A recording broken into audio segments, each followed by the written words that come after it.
নমস্কার বন্ধুরা, গল্পে ইতিহাস চ্যানেলে আপনাদের সকলকে স্বাগত জানিয়ে শুরু করতে চলেছি আজকের নতুন ভিডিওটি। মহারাষ্ট্রের আহমদনগর জেলার মলশেজ ঘাটে প্রায় ৪,৬৭০ ফুট উচ্চতায় অবস্থিত হরিশ্চন্দ্রগড়ের প্রাচীন পার্বত্য দুর্গ একটি ঐতিহাসিক ভাণ্ডার। মৎস্যপুরাণ, অগ্নিপুরাণ, স্কন্দপুরাণের মতো প্রাচীন ধর্মগ্রন্থেও এই পবিত্র স্নানের উল্লেখ রয়েছে। মহারিষি চাংদেব এই দুর্গের মন্দিরে গভীর ধ্যানে মগ্ন থাকতেন বলেও মনে করা হয়। চতুর্দশ শতকের বিখ্যাত পাণ্ডুলিপি তত্ত্বসারে এর উল্লেখ পাওয়া যায়। ষষ্ঠদশ শতকে এই দুর্গ মোগলদের নিয়ন্ত্রণে ছিল, তবে অষ্টাদশ শতকে মারাঠারা এই দুর্গ পুনর্দখল করেন।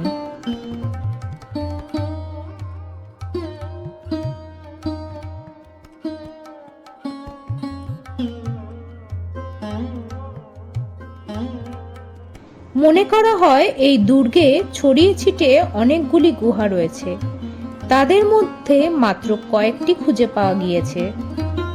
তবে এই সমস্ত গুহাগুলির মধ্যে সবথেকে যে গুহাটি মানুষকে আকৃষ্ট করে তা হলো রহস্যময় কেদারেশ্বর গুহা।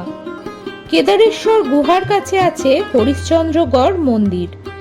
মন্দিরের পূর্ব দিকে রয়েছে সপ্ততীর্থ পুষ্করিণী। স্থানীয়দের বিশ্বাস এই পুকুরের জলে অসুস্থ মানুষকে সুস্থ করে তোলার আশ্চর্য ক্ষমতা রয়েছে। খোলা আকাশের নিচে থাকলেও এই পুকুরের জল থাকে বরফের মতো ঠান্ডা। কেদারেশ্বর গুহা হরিশ্চন্দ্রেশ্বর মন্দিরের ডান দিকে অবস্থিত। এই গুহাটিতেও বরফ ঠান্ডা জলের মাঝখানে রয়েছে ৫ ফুট উঁচু লম্বা শিবলিঙ্গ। জল প্রায় কোমর সমান উঁচু। অতি ঠান্ডা জলের জন্য শিবলিঙ্গের কাছে যাওয়াও বেশ কঠিন। কেদারেশ্বর গুহায় খোদাই করা রয়েছে বহু ভাস্কর্য। বর্ষাকালে এই গুহার কাছে যাওয়া আরো কঠিন হয়ে পড়ে। গুহার সামনের রাস্তা দিয়ে জলের প্রবল স্রোত বয়ে যায়। গুহার আরো এক আশ্চর্য বিষয় হলো এই মন্দিরের চার দেওয়ালে কোনো ছিদ্র না থাকলেও এই দেয়ালগুলি দিয়েই জল গুহার ভিতর ঢোকে। গুহার শিবলিঙ্গের ওপর রয়েছে একটি বিশাল শিলা, চার কোণে রয়েছে 4টি স্তম্ভ। তবে গুহা দাঁড়িয়ে একটি মাত্র স্তম্ভের ওপর ভিত করে, বাকি 3টি স্তম্ভই নিচের দিকে ভাঙা। স্থানীয়দের দৃঢ় বিশ্বাস এই 4টি স্তম্ভ 4টি যুগের প্রতিনিধিত্ব করে: সত্যযুগ, ত্রেতাযুগ, দাপর যুগ এবং কলিযুগ।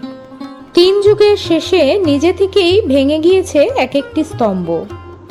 মনে করা হয় কলিযুগের ভার বহন করছে টিকে থাকা স্তম্ভটি।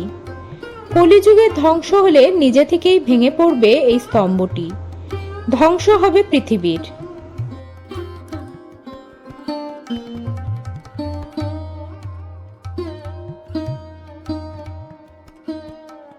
তাহলে বন্ধুরা, ভিডিওটি কেমন লাগলো তা অবশ্যই কমেন্টস করে জানাতে ভুলবেন না।